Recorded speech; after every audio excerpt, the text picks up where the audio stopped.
सिद्धेभ्यः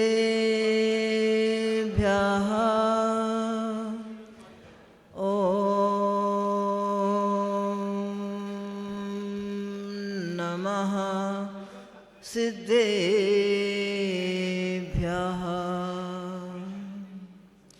जो विद्यादि सागर सुधे गुरु है हितैषी, शुद्धात्म में निरत नित्य हितोपदेशी, वे पाप शीत ऋतु में रवि है सयाने, बंधु ने सतत केवल ज्ञान पाने, बंधु ने सतत केवल ज्ञान पाने। अहिंसा परमो धर्म की, अनंतानुसिद्ध परमेष्टि भगवंतों की, संत श्रोमणी आचार्य परमेष्टि गुरु विद्यासागर जी मुनि महाराज की, अभिनव आचार्य परमेष्टि श्री समय सागर जी मुनि महाराज की, 3 कम 9 कोटि मुनि वृंदों की, परम पूज्य इंद्रियापक श्रवण मुनिवर्ष 108 वीर सागर जी महाराज जी की, आर्यका रत्न गुरु माँ श्री गुरुमती माता जी की, समस्त मुनि आर्यका संघ की। पूछा जाए तो सभा में बैठने के नियम होते हैं, लेकिन देखा जाता है इससे विपरीत।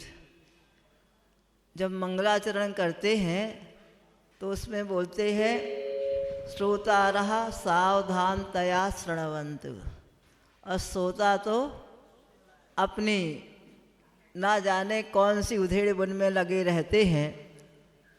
इसका फल ये नहीं है कि आप उधेड़ बुन में कुछ सुन रहे हैं या नहीं सुन रहे हैं, लेकिन जिनवाणी की अभिनय अवश्य कर रही है। इसलिए सावधान होकर के यदि आपकी भावना है तो ही सुनाया जाता है, बिना उसके नहीं सुनाया जाता। इसलिए सावधान होकर के अपने जीवन को यदि कल्याण की ओर निवेदन किया कि हम अपने कल्याण की ओर लग सके, ऐसा सुनाएं। तो धर्म सभा में आत्म कल्याण की ही बात होती है, लेकिन सुनने वाला चाहिए। अगर सुनने वाला है तो जंगल में भी बिना किसी वातावरण के सुन करके, जहाँ कहा जाता है कि किसी को नींद से उठाना नहीं और भोजन से वंचित नहीं करना चाहिए, लेकिन अपने भोजन में दत्त चित्त वह आत्मा और एक श्रोता 2 वक्ता आए थे। कहाँ? मंदिर में। कहाँ पर आए थे? समोसरण सभा में। समोसरण सभा से अवश्य आए थे, लेकिन वहाँ समोसरण नहीं था।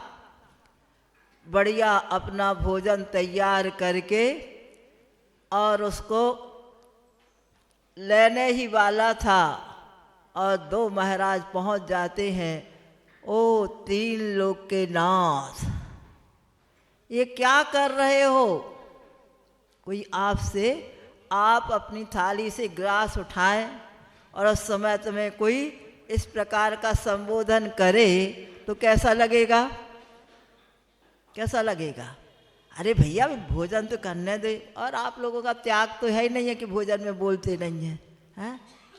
भोजन में बोलना भी जिनवाणी का अपलाप है, अवर्णवाद है। क्यों है? क्योंकि जिनवाणी के जितने शब्द हैं ये प्रभु की मुखार बिंद से, वाणी से निश्रित हैं, कहीं और से नहीं आए हैं, ना डमरू में से आए हैं और ना कहीं और से आए हैं। ये प्रभु की वाणी है।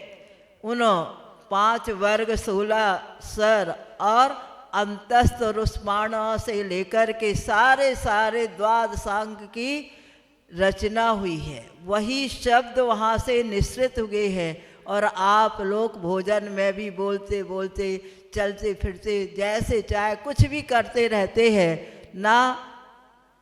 कर्म का उदय जब आता है तो कहते द्रव्य क्षेत्र काल भाव को लेकर के आता है, और उस समय भी आपका द्रव्य क्षेत्र काल भाव कैसा रहता है।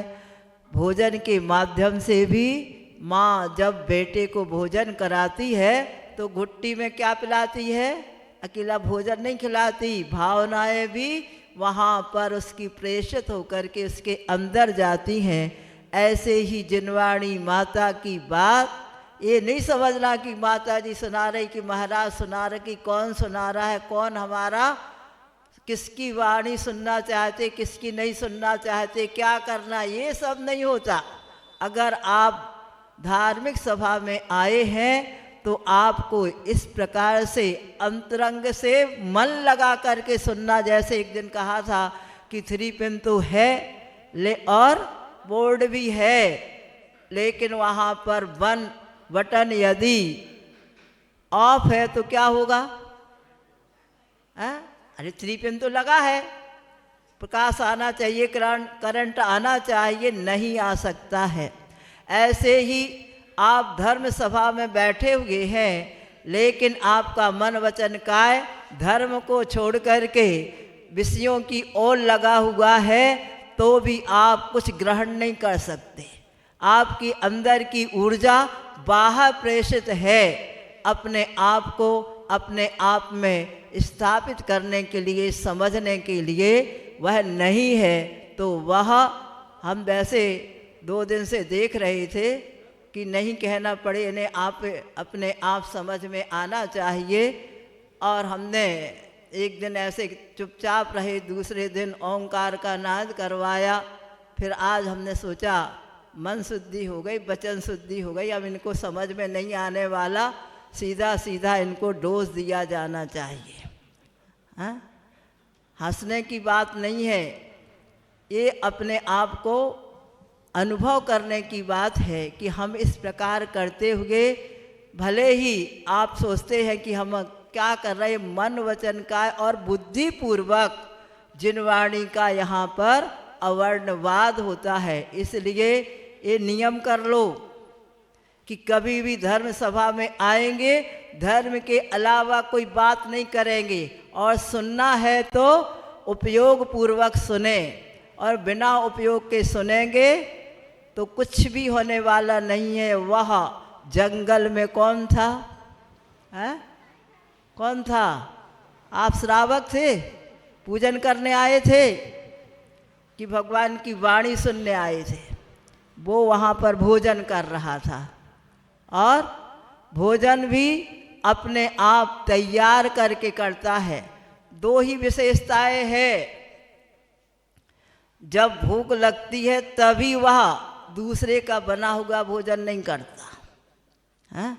तुम तो कहाँ कहाँ के कैसे कैसे अशुद्ध, और क्या पता क्या अपने पेट को एक गटर बना के रखा है, जो चाहे जहाँ चाहे की नाली आए उसमें ऐड हो जाए, और बस आपका काम चलता रहे। या नगर पालिका का टैंक, हैं?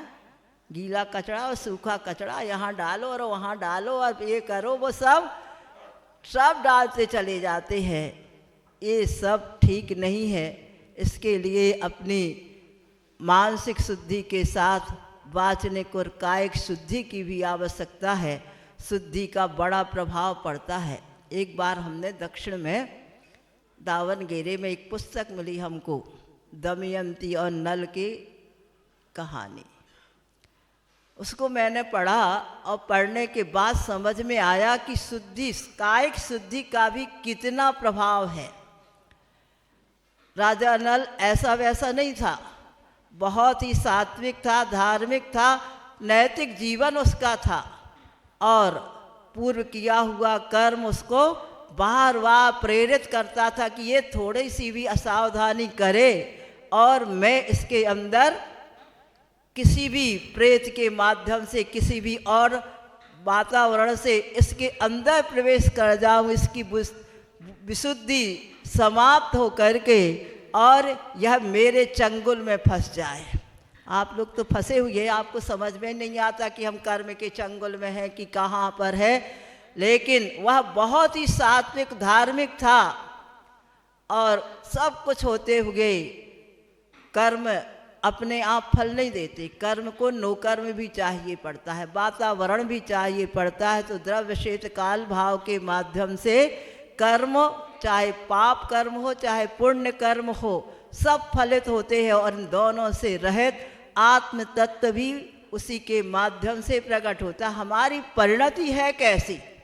तो हुआ ये कि वह स्नान करके आया और आया आते ही उसके अंगूठे का थोड़ा सा भाग कैसा रह गया? बिना धुला रह गया। वहाँ जल पहुँचा नहीं और पूरा शरीर स्नापित है, लेकिन सिर्फ अंगूठा पूरा नहीं धुला था।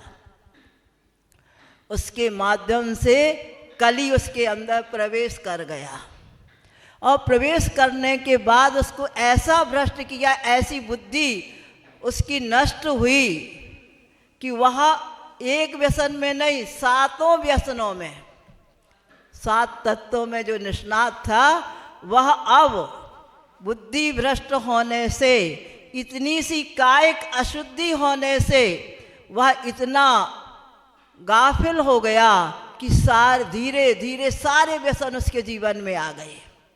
क्या सुन रहे हो कि नहीं?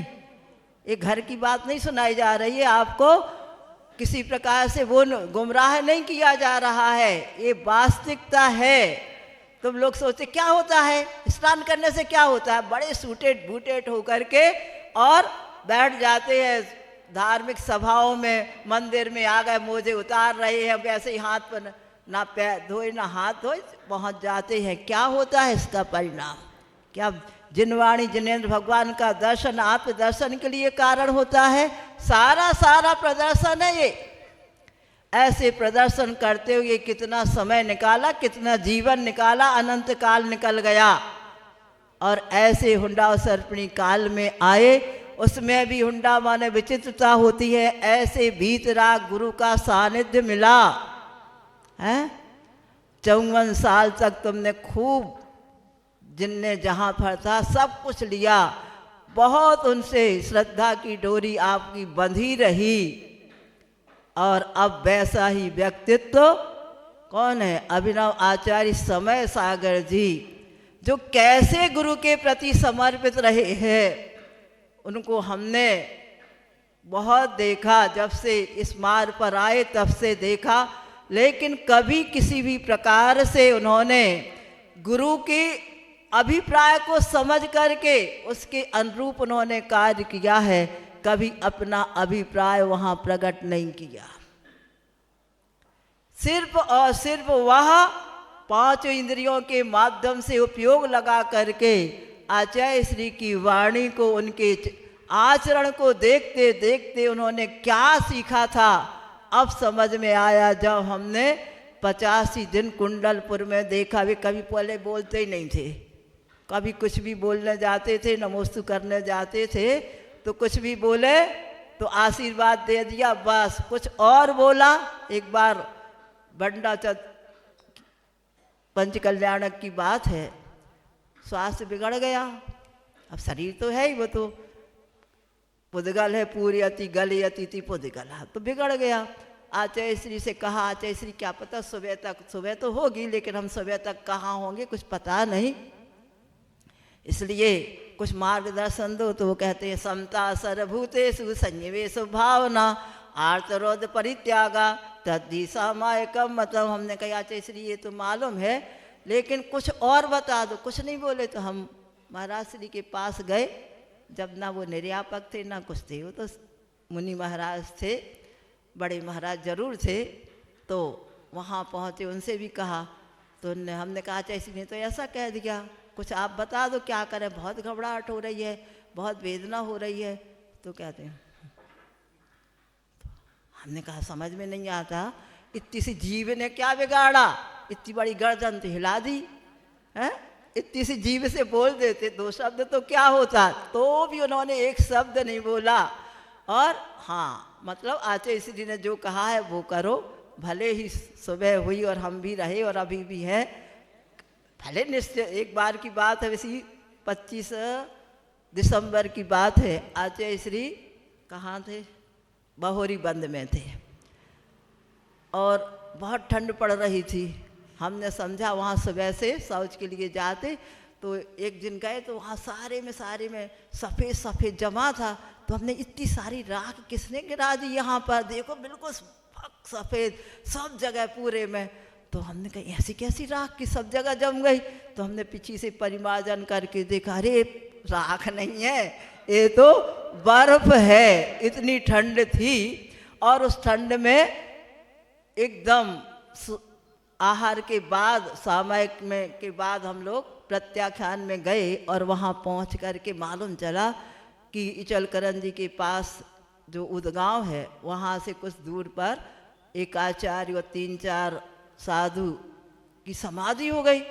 तो हमने कहा आचार्य श्री से, आचार्य श्री ऐसा भी होता है, इकट्ठे 4-5 लोगों की समाधि हो गई। तो आचार्य कहते हैं विनाशी का आत्मा, विनश्वर आत्मा। हमने यार आचार्य श्री अभी तक तो हमने सुनी थी अविनाशी का आत्मा और अब विनाशी हो गई। ये पर्याय की दृष्टि से है। और ऐसे अनेकांत को भी, न्याय को भी वह बड़े से कठिन लोहे के चने को यूं ही समझा दिया करते थे। तो उस समय जब हमने उन्होंने कहा तो उन्होंने कहा विनाशी का आत्मा। ऐसा यह व्यक्तित्व उनके साक्षात, वैसे तो अभाव कभी हो नहीं सकता, जो कैसा जम गया है। अत्थि मज्जानुराय रत्त एक दिन बतलाया था, वह जब अपने अंदर उपयोग में बैठ गया तो वो तो निकलने वाला नहीं है। लेकिन साक्षात दर्शन करने से जो हमें अनुभूति या दृष्टि प्राप्त होती है वह भी आचार्य समय सागर जी से अब प्राप्त होती है। तो ऐसा व्यक्तित्व मिलने के बाद में भी हम अपने आप को सही रास्ते पर नहीं ले पाते हैं, ले आ सकते हैं। तो फिर इससे बड़ा डैश क्या होगा आप लगा लेना। तो हम बात कर रहे थे उस नल राजा की कि इतनी सी अशुद्धि, कायिक अशुद्धि, तुम्हारी भाव की तो छोड़ो, शरीर की अशुद्धि के माध्यम से वहाँ पढ़ा कि एक कली नाम का व्यंतर जो भी कुछ होगा उसके अंदर प्रवेश कर जाता है और वह सारे नीति रिवाज सब भूल करके व्यसनी बन जाता है। और उसकी पत्नी जो दमयंती थी उसने ऐसा नहीं छोड़ा आज के लोग जैसा। आज तो क्या चलता है, थोड़ी सी मन की नहीं हुई उन्हें तलाक है। मैं सोची ये क्या होता है, पहले तो किसी और जगह सुना जाता था लेकिन अब तो सब जगह कॉमन हो गया। एक बार नियम बना था ना 3 तलाक, भैया 3 बार कोई तलाक तलाक तलाक नहीं कहेगा है? और इसका नियम लागू किया गया। लेकिन उसने इतनी विपरीत परिस्थिति में दमयंती रानी ने कितना भी उसने किया लेकिन उसका साथ नहीं छोड़ा और अपनी विशुद्धि बढ़ाते हुए प्रभु के चरणों में जाती, पूजन करती, सब कुछ करती। करते हुए उसको ऐसा आभास हुआ कि कोई तो हमसे कह रहा है तुम सौभाग्यवती भव हैं। क्या कहलाता सौभाग्य? आज की श्राविकाओं, हम तो श्राविका है, कहें तुम कुछ भी बने रहो हैं। श्रावक कुल में हो तो श्राविका हो कि नहीं? वे तो उन्हें कुछ पता ही नहीं क्या करना पड़ता है। हम भी नहीं बोलते थे कभी, लेकिन आज बोलेंगे। और एक दिन जब आचार्य श्री से हमने सुन लिया कि आचार्य श्री ने गड़ाकोटा के पंच कल्याणक के दौरान जन्म कल्याणक और गर्भ कल्याणक के संस्कार के समय कहा था कि आज की श्राविकाएं तो कैसी हो गई हैं, उनको ये मालूम नहीं है कि हमारा सौभाग्य क्या कहलाता है। एक भाग नहीं जानते, सौभाग्य का जानेंगे, उसका परिणाम क्या जानेंगी, कुछ नहीं। उनको तो सिर्फ एक पाश्चात, हम कभी सभ्यता नहीं कहते, विकृति में ही जहाँ सूर्य का अस्त होता है पश्चिम दिशा से प्रकाश आ कैसे सकता है, वहाँ की जो एक रेलम पेल चल रही ना, उसमें से क्या देखा। अब भैया वो एक कड़ा पहनती से इनने भी एक कड़ा पहनना चालू कर दिया। अब जिसके पति समाप्त हो जाते उसको क्या बोलते हैं? अब वो नंबर वो शब्द नहीं बोलते हम, हाथ खाली हो गया। हाथ खाली क्या है? तुम अपने हाथ से हाथ खाली करते रहते हो, करती हो कि नहीं? एक कड़ा पहन लिया, उसको निकाल दिया, उतने समय क्या हुआ? हाथ खाली हुआ ना?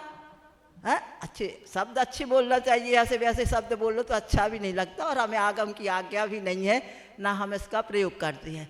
तो अब एक हाथ बिल्कुल वैसे ही खाली रहे, एक घड़ी पहन लिया, नहीं हुआ तो कुछ और कर लिया, अब उसको क्या कहेंगे? सौभाग्य की दुर्भाग्य? बोलो। तो कौन करता है ये काम? है करना चाहिए ऐसा क्या? और हम कहते हैं कि नहीं भैया कम से कम चूड़ी पहनो। पहले हम और श्राविकाओं को देखते थे, वो भले ही जैन कुल की नहीं है, लेकिन वो हम सोचते थे ये साड़ी इतनी सारी चूड़ी पहने, एक पीछे की चूड़ी अलग रंग की क्यों है? तो वो कभी भी हाथ में एक चूड़ी तो रहना ही चाहिए, इसलिए वो अलग कलर की रहती थी, रंग की अलग प्रकार की, और बाद में और डालते चले जाते थे। आज करते क्या है? सोचो क्या है, तुम अपने हाथ से दुर्भाग्य बुलाते हो और फिर कहते ऐसा क्यों हो गया? ये आचार्य इसी ने कहा, तब से हम कहने लगे, नहीं तो हम क्या करना, हमें को तुमको जितना कहा आगम में वैसा कहते हैं। लेकिन ये भी कहा गया कि जैसा माहौल होता है उसके अनुरूप, जैसे अभी मंगलाचरण में कहा कि शीत ऋतु में गुरु कैसे होते हैं? रवि के समान होते हैं, सारा वातावरण अनुकूल करने वाले होते हैं। इसलिए कभी भी किसी भी श्राविका को अपने हाथ में एक भी चूड़ी ना हो ऐसा नहीं रखना चाहिए। और कड़ा रहेगा तो अरे कांच का है, कांच का तो है, लेकिन निकाल दिया तो क्या रहा हाथ में? बोलो। हाँ? और इसका प्रभाव क्या होता है कुछ समझना है ही नहीं। और जो एक प्रवाह आया, जो टीवी में किसी को देख लिया, किसी नायक और जो कुछ ना खलनायक जो कुछ है सबको देख करके, और बस वैसे ही चाहे पुरुष वर्ग हो चाहे स्त्री वर्ग हो वैसे ही अपने जीवन में फॉलो करते हैं। लेकिन जिनवाणी को सुनकर के, भगवान को का दर्शन करके, कभी ऐसा आज कैसा पहनावा उड़ावा हो गया है, परिधान क्या हो गया है। लगते हैं कोई श्रावक और श्राविका से, हैं? लगते हैं कोई धार्मिक आए हैं, लगता है कोई प्रभु की पूजन करने आए हैं, दर्शन करने आए, कि मात्र प्रदर्शन ही प्रदर्शन। और क्या प्रदर्शन? शारीरिक प्रदर्शन। कतई तुम्हारे लिए आपके परिणाम ही आपको कभी भी माफ नहीं करेंगे। एक ऐसा कृत्य है जिसको स्वयं के द्वारा ही करके अपना दुर्भाग्य बुलाते हैं। इसलिए जो श्राविका की भूमिका है और जो श्रावक की भूमिका है, जैसे परिधान आगम में कहे गए हैं उस परिधान में आना चाहिए, ना कि और किसी परिधान में। आपका श्रृंगार आपके घर में होता है, लेकिन बाहर क्यों श्रृंगार करना? माने दूसरे को अपनी ओर आकृष्ट करने का भाव। क्या ये कुशील पाप नहीं है? है कि नहीं? बोलो, करते हो ऐसा कि नहीं? अब 5 पाप के त्यागी हो क्या? कौन से श्रावक हो तुम? आगम में 3 प्रकार के श्रावक का कथन आता है। पाक्षिक श्रावक, नैष्ठिक श्रावक और साधक श्रावक। पाक्षिक क्या है? जो अहिंसा का पक्ष रखता है। आपका लिबास कैसा है? आपके कपड़े कैसे हैं? कहाँ से आते हैं? कैसे आते हैं? क्या होता है? पहले हम किसी से ये नहीं कहते थे तुम जैसे कपड़े पहने हो बस शालीनता से रहना चाहिए। लेकिन एक बार कुंडलपुर के चतुर्मास में क्या हुआ, दृढ़मती माता जी हमारे पास आई। माता जी बहुत बदबू आ रही, बहुत बदबू आ रही। नहीं तो क्या हो गया ऐसा बदबू आने का? क्या पता क्या हो गया, क्या हो गया? हमने देखा उनकी तरफ, हमने कहा क्या पहने हो? बोले साड़ी है। तो हमने बोला तो हमें भी समझ में आ रही कि साड़ी है, लेकिन तुमने नवीन साड़ी पहनी है? और ठीक से वह धुली नहीं है, इसलिए उसमें जो मटन टैलो है उसकी बदबू आ रही है और कुछ नहीं आ रहा, कहीं से नहीं आ रही है। तुम इसको बदल के आओ, अभी ठीक हो जाओगी। तब हमें समझ में आया कि कपड़ा तो सूती है, सूती होते हुए उसको चमकदार बनाने के लिए, कड़क बनाने के लिए जो प्रयोग किया गया है वह तो नॉनवेज है। और देख लेना तुम कितना उसको उसमें रखा जाता है, जब कहीं जा कर के 2-4 बार धुलता है तब वह सही आता है। और ऐसे वस्त्र पहन करके तुम बोलो मन शुद्धि, वचन शुद्धि, है काय शुद्धि, तो बुंदेलखंड में कहते काय की शुद्धि है। काय की शुद्धि? कौन सी शुद्धि है? कोई शुद्धि है ही नहीं। वस्त्र शुद्धि भी आवश्यकता है। और कितने कितने कहाँ तक कहे तुम लोग कहाँ जा रहे हो, क्या मान रहे हो, उसका प्रभाव आपके उपयोग पर पड़ता है, शरीर पर पड़ता है। बिंदी भी एक 16 श्रृंगार में आती ना। हाँ, तो बिंदी लगाने का कोई निषेध नहीं है, लेकिन कौन सी बिंदी लगाते हैं? वेलवेट की? हाँ, अरे वो वेलवेट नहीं, अरे भैया कौन सा है, कोई सा भी तो होगा। इतनी सी अशुद्धि उस राजा को जो धार्मिक था, नैष्ठिक था, सब कुछ था, इतना सा अंगूठा मात्र उसका पूरा धुला नहीं, उससे कली उसके अंदर प्रवेश कर गया और पूरा जीवन बर्बाद हो गया। लेकिन वह दमयंती कहती कुछ नहीं। इसी के लिए कहा गया पति परमेश्वर है? परमेश्वर नहीं है, लेकिन जिसके अवलंबन लिया है और 7 फेरे पड़े इसीलिए। काय के लिए? क्या क्या कहते, हमें तो पता नहीं ना, हमने देखा ना सुना है, मालूम नहीं, सुनते हैं ऐसा, पढ़ा भी नहीं है अभी तक।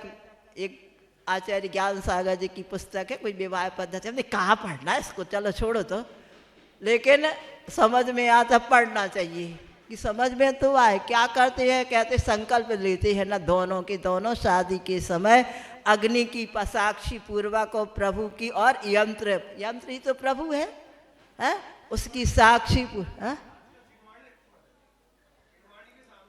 जिनवाणी भी होगी, कुछ भी होगा, जो कुछ होगा तुम लोग जानो। साक्षी तो ली, जिनवाणी माने ये नहीं कि जिनवाणी लिख दिया से जिनवाणी हो गई। हमने कहा स्वाध्याय किया करे, सो क्या हाँ करते, हमने कहा बोले जिनवाणी का, तो हमने कौन सी जिनवाणी लेके आ गए, जैसे ये रखी ना ऐसे। अरे भैया इसका नाम जिनवाणी नहीं है, जिनेन्द्र भगवान की वाणी, भले ही वह अर्धमागधी भाषा थी भगवान महावीर की, है मगध देश की भाषा, तो कोई ने लगा आदि मगध की, आदि और दूसरी, वो भाषा का नाम है, प्राकृत भाषा के भेद हैं। तो उन्होंने कहा हम जिनवाणी पढ़ते हैं। हमने भैया जे जिनवाणी नहीं है, तो मूल तो भैया प्राकृत में है या संस्कृत में है, हिंदी में है ही नहीं, और है तो उसमें कब क्या बीच में ऐड कर दिया पता ही नहीं चलता, कब मिला देते हैं। सारे नकली नोट की गिड्डी ले आ तो नहीं चलने वाली, लेकिन असली में नकली मिला दो तो बस यही हो रहा है। और ये हुंडा सर्पणी काल की देन है, क्या मिलता है क्या नहीं मिलता सब चलता चला जा रहा है। और ऐसे करते हुए भी दमयंती ने उसका साथ नहीं छोड़ा और प्रभु से वह प्रार्थना जाती तो अपने पापों की निंदा गरहा करती, प्रभु मेरा ऐसा कौन सा कर्म का उदय आ गया कि मेरा जीवन साथी इस प्रकार की हरकतें करने लगा, व्यसनों में पड़ गया, क्या करूं। ये नहीं कहा कि उनका व्यसन ठीक कर दो, कौन देवी देवता के यहाँ चले जाए, कहाँ और चले जाए। भीतराग प्रभु के सामने जाकर के अपनी किसकी निंदा करना। तुम्हें निंदा करने का शौक है ना, करो खूब निंदा, हम कह रहे हैं, जितनी बढ़े उतनी करो, बिल्कुल ताकत भर के करो, बिल्कुल जीवन भर करो, लेकिन किसकी, स्वयं की निंदा करो कि ये कौन सा कर्म मेरा उदय में आ गया है। प्रभु मेरा मन आपको दर्शन करने, आपके दर्शन करने में नहीं लग रहा है, लेकिन हम तो कैसे भी हो। एक बार हमने आचार्य से पूछा, जब तीव्र वेदना होती है तो मन ही नहीं लगता है, कितना भी नवोकार मत पढ़ो, श्वासोच्छ्वास पर भी जमा करके पढ़ते हैं तो भी वो स्खलन हो ही जाता है। तो उन्होंने कहा कोई बात नहीं, ऐसा करो, कान बंद कर लो, आंख बंद है, और अंदर से जोर से जो मंत्र आप पढ़ते हैं उसका उच्चारण करो। है, अब जब पूछेंगे तो ये गुरु तो वही होते हैं जो हर परिस्थिति का सही समाधान देते हैं। और उन्होंने ऐसा कहा तो पहले हमारे का आंख तो बंद रहती थी, है ना, मुंह से अपन ने धीरे धीरे वो ओंकार का उच्चारण, ओंकार मंत्र या जो भी मंत्र है उनका उच्चारण कर लेते, फिर भी नहीं होता। लेकिन जब से कान बंद करके किया, अपने आप थोड़े ही समय में एकाग्रता आ जाती है।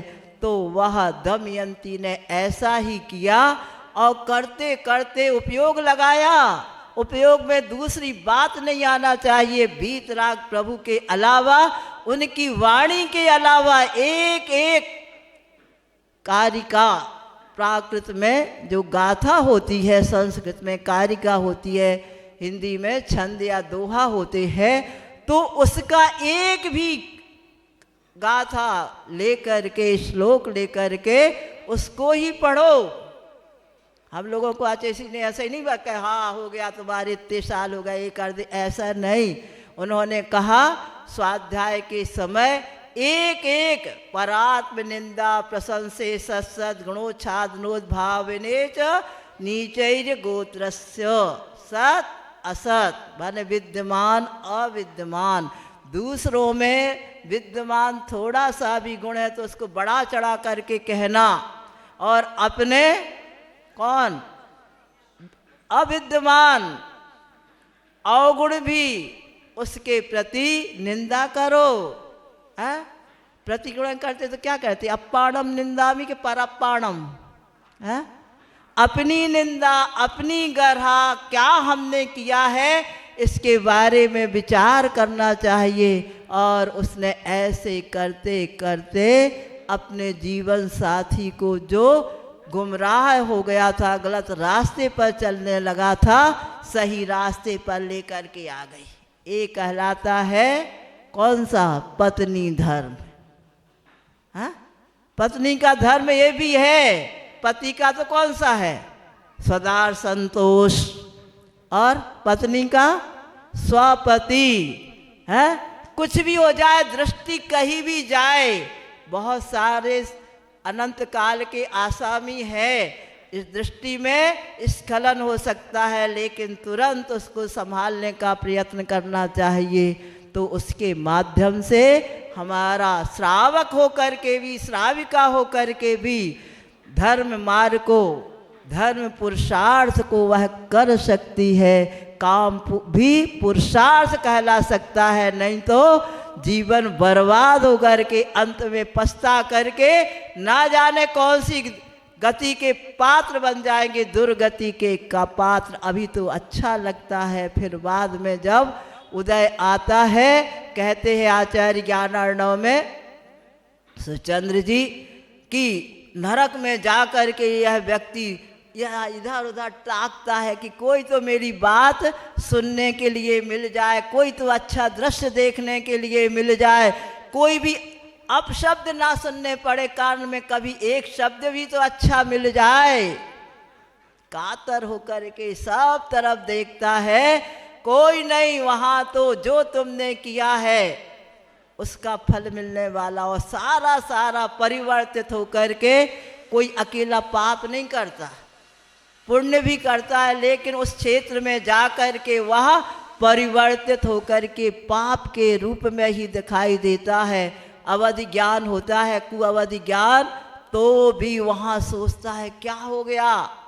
विचार आता है तुमने गुरुओं की वाणी का तिरस्कार किया था, मनोयोग लगा करके सुना नहीं था, उसका परिपाक ये है, अब कोई सुनेगा नहीं तुम्हारी बात, तुम्हारा आक्रंदन, तुम्हारा दुख क्या हो रहा है, सब एक जैसे है वहाँ पर। तो एकांत से पाप का फल अधोलोक है और उससे भी नीचे निगोद है।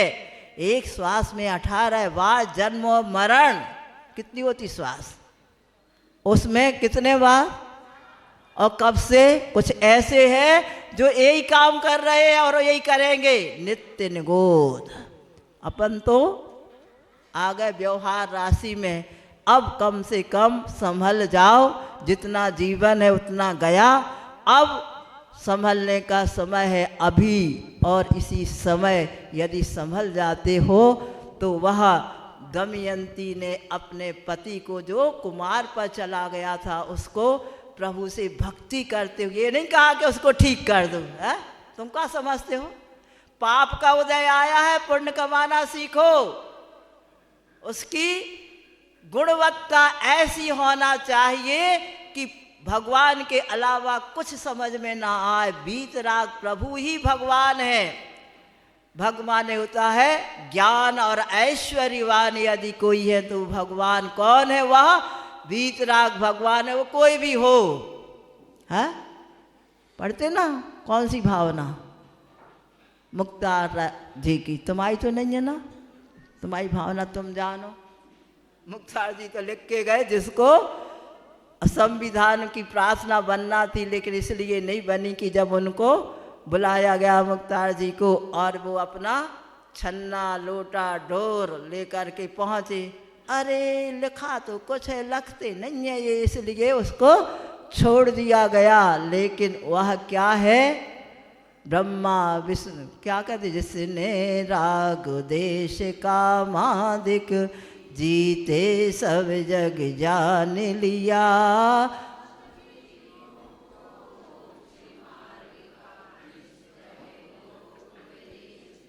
और हाँ, आ गया ना? क्या आया? चाहे वह बुद्ध हो, चाहे वीर हो, चाहे हरि हो, हरिहर हो, कोई भी हो। कौन होना चाहिए? जिसमें राग देश जीते। क्या शब्द पर ध्यान देना? जिसमें राग देश जीते सो ने कछु नहीं जानो। और जिनने राग देश जीते, जीते और जीते में अंतर हो गया ना? जिसके में पाए जाते हैं राग देश परिणाम, वो कुछ नहीं जानते, राग देश करते, अच्छा बुरा करते रहते हैं। लेकिन जिन्होंने पुरुषार्थ के माध्यम से आंतरिक शक्तियों पर विजय प्राप्त की है, ऐसे जिनेंद्र भगवान की शरण में आकर के, प्रभु आपके अलावा मेरे अंदर हृदय में और कुछ नहीं आना चाहिए, सब दरवाजे बंद और सिर्फ एक दरवाज़ा खुला हुआ है उपयोग का, आप उसके माध्यम से हमारे हृदय में प्रवेश कीजिए। और जब प्रवेश करेंगे तो दूसरा कोई आ नहीं सकता वहाँ पर। ऐसी भक्ति करने से पाप कर्म नष्ट होकर के पुण्य की प्राप्ति होती है। उस पुण्य के माध्यम से ऐसा वातावरण धार्मिक बनता है। और जब धार्मिक वातावरण बनता है तो क्या होता है, ये इसमें कहा गया है। और इस धर्म से उसने पाप को दूर करके अपने पति को पुनः सन्मार्ग पर लाई। और तब से हमारी दृष्टि भी खुली कि इतना सा भी स्थान अशुद्ध नहीं रहना चाहिए। भावों की तो बात अलग, अभी शरीर की बात चल रही है, कपड़ों की बात चल रही है। अब बदबू आ रही है, अब तुम करो सामायिक है। कहने की बात अलग है कि अरस मरु मगंधम अब्बतम चेतना गुणम शब्दम जान अलंग गणम जीव मन दिट्ठ संठाणम। हे प्रभु, मैं आपने ही बताया, ना गंध है, ना रस है, ना रूप है, कुछ नहीं है। मैं किसी प्रकार से इंद्रियों के दृष्टि का विषय नहीं बन सकता। दृष्टि आत्मिक है, उसका विषय बन सकता हूँ। और बनूँ इस प्रकार की भावना लेकर के जब वहाँ पूजन अर्चना की गई तो सारा वातावरण भी क्या हो जाता है, परिवर्तित हो जाता है। इसलिए वातावरण को परिवर्तित करने के लिए प्रभु के प्रति समर्पित होकर के जाओ, आपका जीवन भी महान बने, जिसमें कभी असफलता हाथ ना आए। ऐसी भक्ति करके अपने जीवन को सफल बनाओ। इसी भावना से बोले आचार्य गुरु विद्यासागर जी मुनि महाराज जी की।